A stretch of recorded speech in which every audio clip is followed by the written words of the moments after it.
Ooh, that looks tasty. We have a long way to go. That's wonderful. Now we can spend all that time together. What, you want to wake up? Why would you want to do that? Are you saying you don't want to spend time with me? Don't be silly. We can't have that now, can we? Welcome, folks. Today the Hungry Gamer is back with another Kickstarter preview. And today we are talking about MAGDA. Published by Gilgamesh Games, designed by Trenton PAYNE, with art by, and I apologize if I pronounce these wrong, Tithi Loadthong and Dave Yukovich. Now, MAGDA is a solo-only sci-fi horror solitaire game. And before I go any further, please make sure you turn on your Klingon subtitles in case I make any mistakes. That's where you'll find the corrections. Now, if you do not care how this game is played and just want to jump ahead to my final thoughts, then you want to move to the timestamp on the screen right now. For those of us still here, let's talk about how this game is played very quickly. Now, what you see here is you see at the bottom of the screen, you have your ship. You have two parts, the bow and the stern. Additionally, you have all these pilot cards here and the MAGDA cards here. Now, MAGDA is the AI that flies the ship while everyone is asleep, and the travel is powered by the pilot's dreams. You can see it's kind of plugged in there. Like all AIs do, they go bad, and in this case, the AI only wants the pilot to herself. And as long as the pilot is asleep and dreaming, MAGDA is happy. As soon as the ship lands on a planet or embarks on a mission or brings something, an asset on board, she gets mad and she does horrible, horrible things. So let's quickly go through how this game works. So the MAGDA cards, I'm just kind of setting over here to the side. Then what's going to happen is you're going to have your whole deck of pilot cards and you're going to deal 3 out in front of you. And this is your cue. Now, I almost forgot, and excuse me for that, you also have to select a manifest at random. There's several of these in the deck. I've already pulled one out. And this is saying, this is what your goal is in the game. You have to complete these 3 missions to win the game. To do this one, you have to go up. To do this mission here, you have to go to the sides, and this mission, you have to go down. And so you set that in the middle of the table where you are. And you'll see I had to move my camera back because you're going to find that this game actually sprawls quite a bit, but that is okay. And in order to complete one of these missions on the manifest, and I'll point out now that if for any reason the manifest changes, any of the missions you've completed are now useless. You have to complete all 3 missions that are on the manifest in order to win the game. Now, what you're doing to do this is you are playing cards from your queue here, just like you do in solitaire. You have your cards, you play it out, and if you can't play anything or don't want to play anything, you draw cards from your deck. Now, in this case, I'm actually able to play some things. So what I have here is this here is the traveling card, and you have to play those off of the manifest. And I also down here have my Mission Omega, and actually what I need for Mission Omega, shocker, maybe I stacked the deck a little bit. And from any direction, you can play one of these travel cards. So I'm going to play this travel card right here, going down towards Mission Omega. And as you can see, I'm actually already kind of running out of space here, so let me slide that up just a little bit. And then I'm going to draw another card. Even though I have right here my Mission Omega, I have to have a planet to go to. So I'm going to draw till I find a planet. And so I drew a card and I place it here. Now I drew a member of the crew. Crew you can always take and put right up here next to MAGDA if you like. And sometimes the crew will help you if MAGDA tries to do something horrible and evil, and sometimes it will wind up getting you killed. But I will draw another one. And here we actually have a planet. So I will play the planet down right here. Now, I played a planet. That makes MAGDA mad. So I will draw a MAGDA card. And as you can see, it is a safety first. If I have 3 visible planets MAGDA gets mad, cuts off the life support, and I lose. However, I only have one, so I am fine, and I will discard that. Now, it is possible that the card might have said, if you have the engineer, cancel the effect. I will also point out that I can always sacrifice this card to go through my deck and find an asset that I need. Then, what I'm going to do is, now that I have a planet, I'm going to play out of my queue my mission. And this mission, I need to go find a spider venom, but I've played the card, so now I have to draw another MAGDA card. And this one is home. If I just played the home card, MAGDA would freak out and I would lose. However, I did not do that, so I can continue. And now I'm going to play my spider venom, which is what I need to accomplish this particular quest. Now, I put that down, and normally I would draw another MAGDA card, but I'm going to do what is called capping. I can take the top card of my player deck and put it on top of it, and that stops me from having to draw a MAGDA card. And I'll tell you about this a little bit later, what happens. Now, I've actually emptied out my entire queue, so I'm going to go ahead and refill it. And I have another travel card, and another travel card, and another planet. So I'm going to continue, and now I'm going to try to go this way. So I'm going to try to go this way toward Mission Iota. I know it's somewhere over here, so I'll place this card over here, and I will draw another one and see what we have. And again, it's another travel. So I'm going to go ahead and lay down my planet. And again, that means I draw a MAGDA card, and we needed a reboot.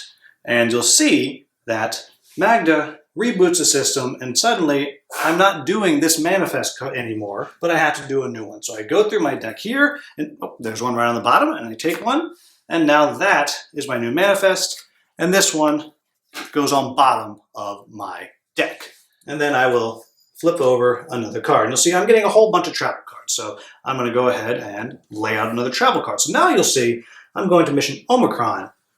This was not Mission Omicron that I did down here, so this is actually now useless. So what I'm going to do is I'm going to go ahead and just do another travel and come this way. And then we have another planet, and I'm going to put the planet right down here. And I'm going to do another travel, and I'm going to put it over here and draw.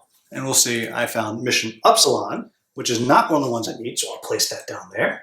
And I will draw again. And we have another planet, and I'm just going to place that right here on top of that one. Now, I placed it on top of that one because you can keep stacking these up as much as you want, but you can only play the top card of the queue, and so on, and I would just keep going and drawing and playing cards. Now I have Mission Iota, which again is useless, so I'm going to place that on top of here, and you'll see I'm now suddenly starting to build up these stacks of cards, and I have to be careful I don't block off something that I need that I just can't quite use yet. And you just kind of keep playing on and on. Here we have a Trick MAGDA, so now that's a card I really want to keep on top because I'm going to want to use that. So could say I now take this planet here and I play this planet right here. Well, now I draw another MAGDA card, and we hear, you can't fool me. And so now, if there's more than one travel card, I immediately lose. So when I have 1, 2, 3, 4 travel cards, I would lose, but I also have this Trick MAGDA. So I can play this card, tuck it here, underneath, and this just gets discarded, and so on and so on. So you get the idea of how this works. You play on and on and on until eventually you have all 3 of the missions that you need with the asset on top. Then the last thing that you do is once they're all out there, we'll just pretend that I have them all out here, is you get to, if you've drawn it, play your home card. And you put it down on top of the manifest, but like any good horror, MAGDA gets one last chance to kill you. And you'll see here, if you played the home card just now, she blows up your planet. You're done. Boom. And I would have lost. Now, let's assume, though, that I had not failed here. This had not happened. I still have this capped resource. So I still have to do something. You can't just cover it and hope for the best. What you have to do is you have to uncover all your capped resources, and if you can play this card, in this case I can, play it here next to my manifest, you're fine. Now if for some reason I couldn't play this card, I would have to draw 2 MAGDA cards and deal with whatever the consequences are. So that's it. That's how this game works. And you go through until either you've succeeded or Magda has killed you. And you'll see you have your ship there. There are Magda cards that are damaging the ship. And so, Magda leads you into some kind of electrical storm or whatever. And if both sides of your ship get damaged, then you're done, and so on. You get the idea. So what do I like about this game? First off, I like that it is portable to travel with. As you can see, this is the size of the box. It is a prototype, so maybe it'll get a little bit bigger, but this is the size of the box. It's very small. The game itself is very fast. It can play in 10, 15 minutes, unless you lose really quickly, and then it's much faster. And I think that's great in it. And I also think it does hit the nail on the head in terms of theme. It really does feel like a space sci-fi horror game that you're playing, where the AI is trying to kill you if it can't keep you to itself. And it really feels that way. So often you're playing and you're like, I'm almost there. I got it. Oh, nope. I was actually just still dreaming. I haven't done anything. Or, oh, here it is. My last chance. I'm about to be home like I had when I did this. And oh, nope. My home has been blown up Planet of the Apes style and I actually have nothing. So all that is just fantastic. I also really like this artwork. And I'll just show you some of them here. But if you look at these, it's so cool and so very thematic, and I just really, really think it does a wonderful job of communicating the theme of the game. I like looking at it. I stop every time I draw a card, and I just want to look closer at it and see what's up. Even all the planets feel very different. It's just super, super cool. Super well done. I really like all of that. So what are my quibbles about the game? And I don't have many, and there is one that has to do with the art. I've just praised the art, and I stand by that. I think the art is fantastic. And if you have watched my reviews, you know that I am not a fan of the sexualized female or male characters, though there's not that often sexualized male characters. And on one card, I feel like it's gone that direction. I feel like the therapist here, and maybe it's an homage to Counselor Troy from Next Gen and the costume that she wore as the therapist, I don't know. But it takes me out of the game. All this other dark, creepy, sparse, what's going on art, and then, hey boobs, what's up? And for me, I don't need that. Now, that's it. It's one card, and I'll point out the engineer here. I think the engineer's fine. Like, she looks like she can kick some serious butt. She looks like she's out there working. Big fan of that one. So that is just one card, and sometimes I get pushed back on that, and some people's like, well, why do you care? Well, I care because I do. Anyhow, it might not bother you. And the second thing I'm going to say is I had a hard time with the rule book. And it's, again, this is the prototype. This is all it is. I just couldn't fully figure out how the game was supposed to work with this. I went and I had to watch the video how to play that Gilgamesh games have, and then it was super clear. I think the video is 3 minutes long and I knew how to play. It's super easy to learn, but I had to go do that. So I'm hoping that that gets reworked a little bit. And the last thing I'm going to say is, and I don't know that it is a problem, but a warning. This is a very luck-driven game. As you saw, I was there, I was done, and I just drew the card that says, nope, you don't really win, gotcha. And there are those things that can happen where you're just like, oh well. The same thing, like with this engineer here. Like, you draw the engineer and you gotta choose. And it's a very cool choice that you have to make, and I love that I have to make the choice. Do I keep the engineer to protect from a couple MAGDA cards, but possibly wind up getting killed by one MAGDA card where it specifically says you have the engineer, you die, or do I sacrifice the engineer, lose that protection, but get an asset that I need? And it's a great choice, but at the end of the day, it's luck. And there's not a lot of luck mitigation that goes on. There's a little bit.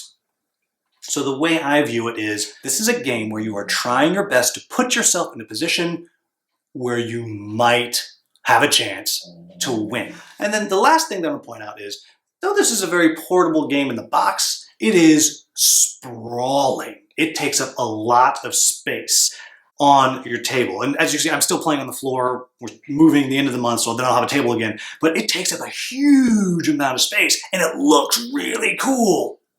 But it takes up a lot of space. You can even probably tell from the camera just how far down the cards are.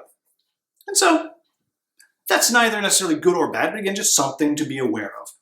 So there you have it, folks. That is MAGDA. This is a game that if you are into the whole sci-fi horror genre, then this is a game to check out. The art's great. If you like the art, check it out. I think it nails that theme right on the money. I also think if you're a big fan of the solo play games, this is a really good option. It is one that makes you think. There are real choices that you have to make, and you do have an amazing amount of, I'm going to say stress, but stress in the good way as you're trying to figure out, oh my gosh, should I do this or is this the wrong choice? Because odds are it's the wrong choice, but you're sure it's the right choice, but nope, it's still the wrong choice. She got you again. And I think that is just delightful. So this is a game that's coming to Kickstarter soon. I'm actually also going to be doing a full playthrough of the game, but coming to Kickstarter soon. As always, if this was helpful to you, please like, subscribe, share. If you know this game, I made some mistakes, let me know in the comments with a timestamp. I'll get those in the clan subtitles. As always, thank you so very much for watching. Have a wonderful, wonderful day.